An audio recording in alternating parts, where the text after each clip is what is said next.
The first step we're going to call step 0. And this is because you will only need to do this step once on your calculator. After that, you can always start at step 1. In this step, we're going to turn on what's called diagnostics. And if you don't do this step, R will simply not show up on your calculator. Okay, so to turn on diagnostics, you need to access catalog. See how it's in blue on my calculator, so I have to press second and then 0. That's where the catalog is. And then I'll need to scroll down until I see diagnostics. So that should start with D, right? More right here, diagnostic.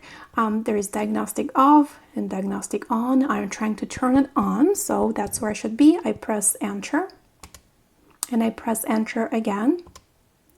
When I see that it says done, it means that I turned it on.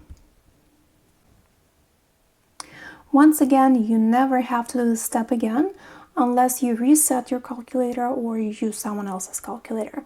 So once you turn it on, this will be set up from now on.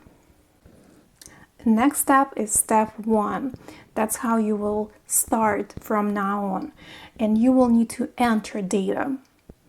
Press Stat and then select Edit by pressing Enter.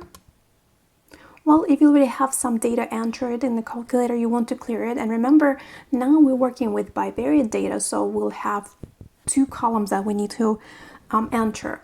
Well, to clear some old data, you highlight the name of the column, L1, or name of the list. You press Clear and then Enter. So it quickly erases everything from that column, and I'll do the same with L2. Clear, Enter. Now I'm going to enter our data from the example.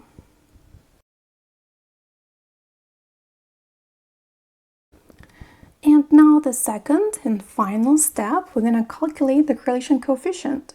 So once you have your data in, you will have to go to Stat again. But this time we're going to switch to the Calc menu. And there we're going to go down to line number 4, Lean Reg. I press Enter. Here, calculator is checking what lists I use to enter my data. And yes, that was list 1 and list 2. So everything looks good. So I'm going to go down to Calculate and press Enter. And here we go. Remember that the sample correlation coefficient is denoted by lowercase r. So that's where it is. And we're going to round it to as many decimal places as we need.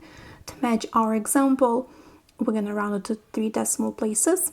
It's 0.773, and it's the same answer as we got by finding the correlation coefficient using the formula and doing it by hand.